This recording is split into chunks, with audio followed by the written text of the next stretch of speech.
ವೀಕ್ಷಕರೇ ನಮಸ್ಕಾರ. ಮಹಾಭಾರತವು ಅಸಂಖ್ಯಾತ ಕಥೆಗಳಿಂದ ತುಂಬಿರುವ ಮಹಾಕಾವ್ಯ ಗ್ರಂಥವಾಗಿದೆ.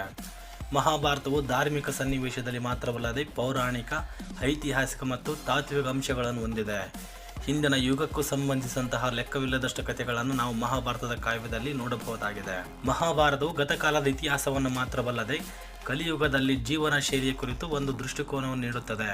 ಇದು ವ್ಯಕ್ತಿಯ ಜೀವನದ ವಿವಿಧ ಅಂಶಗಳೊಂದಿಗೆ ಸಂಬಂಧವನ್ನು ಹೊಂದಿದೆ. ಅದೇ ರೀತಿ ಮಹಾಭಾರತದ ಅನೇಕ ಪುರಾವೆಗಳು ಕಲಿಯುಗದಲ್ಲಿಯೂ ಕಂಡುಬರುತ್ತದೆ. ಮಹಾಭಾರತಕ್ಕೆ ಸಂಬಂಧಿಸಿದ ಪುರಾವೆಗಳಲ್ಲಿ ಹಲವು ಸ್ಥಳಗಳು ಇಂದಿಗೂ ಪ್ರಸ್ತುತವಾಗಿವೆ.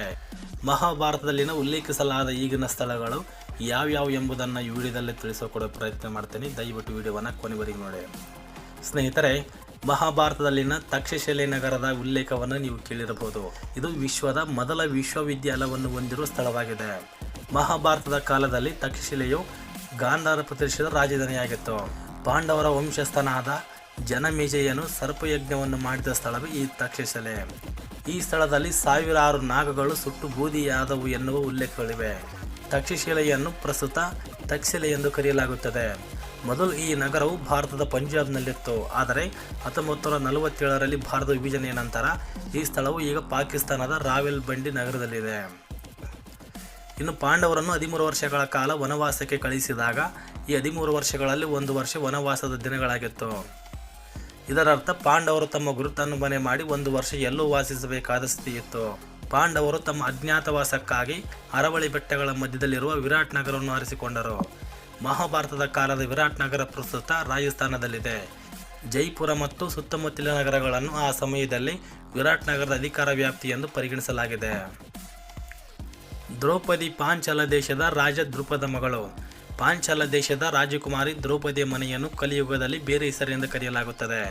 ಪ್ರಸ್ತುತ ಪಾಂಚಾಲವನ್ನು ಉತ್ತರ ಪ್ರದೇಶದ ಅಧಿಕಾರ ವ್ಯಾಪ್ತಿಗೆ ಒಳಪಡಿಸಲಾಗಿದೆ. ಬರೇಲಿ, ಬದೋನ್ ಮತ್ತು ಫರೂಖಾಬಾದ್ ಜಿಲ್ಲೆಗಳನ್ನು ಒಟ್ಟುಗೂಡಿಸಿ ಪಾಂಚಾಲವನ್ನು ರಚಿಸಲಾಗಿದೆ. ಪ್ರಸ್ತುತ ರೋಹಿಲ್ಖಂಡ್ ಈ ನಗರದ ನಡುವೆ ಇದೆ ಎನ್ನುವ ನಂಬಿಕೆ ಇದೆ. ಮಹಾಭಾರತದ ಕಾಲದಲ್ಲಿ ಇಂದ್ರಪ್ರಸ್ಥವನ್ನು ಮೊದಲು ಕಾಂಡವಪ್ರಸ್ಥ ಎಂದು ಕರೆಯಲಾಗುತ್ತಿತ್ತು. ಹಿಂದೆ ಕಾಂಡವಪ್ರಸ್ಥದಲ್ಲಿ ಕಾಡುಗಳಿದ್ದವು. ದ್ರೌಪದಿಯನ್ನು ವಿವಾಹವಾದ ನಂತರ ಧೃತರಾಷ್ಟ್ರನು ಪಾಂಡವರಿಗೆ ಈ ಸ್ಥಳವನ್ನು ನೀಡಿದ್ದನು. ಆದರೆ ಈ ಸ್ಥಳವು ವಾಸಕ್ಕೆ ಯೋಗ್ಯವಾಗಿರಲಿಲ್ಲ, ಏಕೆಂದರೆ ದೂರದವರೆಗೆ ದಟ್ಟವಾದ ಅರಣ್ಯವಿತ್ತು. ಆದರೆ ಪಾಂಡವರು ಬಿಡಲಿಲ್ಲ ಮತ್ತು ಶ್ರೀಕೃಷ್ಣನ ಸಲಹೆ ಮೇರೆಗೆ ಅವರು ಕಾಂಡವಪ್ರಸ್ಥದಿಂದ ಕಾಡನ್ನು ತೆಗೆದು ವಾಸ ಮಾಡಲು ಯೋಗ್ಯ ಸ್ಥಳವನ್ನಾಗಿ ಮಾರ್ಪಾಡು ಮಾಡಿದರು. ಅಂದಿನ ಇಂದ್ರಪ್ರಸ್ಥವೇ ಇದೀಗ ಭಾರತದ ರಾಜಧಾನಿ ದೆಹಲಿಯಾಗಿದೆ. ಇನ್ನು ಮಹಾಭಾರತದ ಕಾಲದಲ್ಲಿ ಇಂದಿನ ಬಾಗ್ಪತ್ ಅನ್ನು ವ್ಯಾಘ್ರಪತ್ ಎಂದು ಕರೆಯಲಾಗುತ್ತಿತ್ತು. ಕೆಲವು ವರ್ಷಗಳ ಹಿಂದೆ ಬಾಗ್ಪತ್ನಲ್ಲಿ 4000 ವರ್ಷಗಳಷ್ಟು ಹಳೆಯದಾದ ರಥವೊಂದು ಪತ್ತೆಯಾಗಿತ್ತು. ಬಾಗ್ಪತ್ ಹಸ್ತಿನಾಪುರದ ಅದೇ ಐತಿಹಾಸಿಕ ಸಾಮ್ರಾಜ್ಯದ ಒಂದು ಭಾಗವಾಗಿದೆ. ಮಹಾಭಾರತ ಯುದ್ಧವು ಕುರುಕ್ಷೇತ್ರಕ್ಕೆ ಮಾತ್ರ ಸೀಮಿತವಾಗಿಲ್ಲ ಎನ್ನುವ ನಂಬಿಕೆ ಇದೆ. ಆದರೆ ಅನೇಕ ಹತ್ತಿರ ಸ್ಥಳಗಳಲ್ಲಿ ಯೋಧರ ನಡುವೆ ಯುದ್ಧ ನಡೆದಿತ್ತು.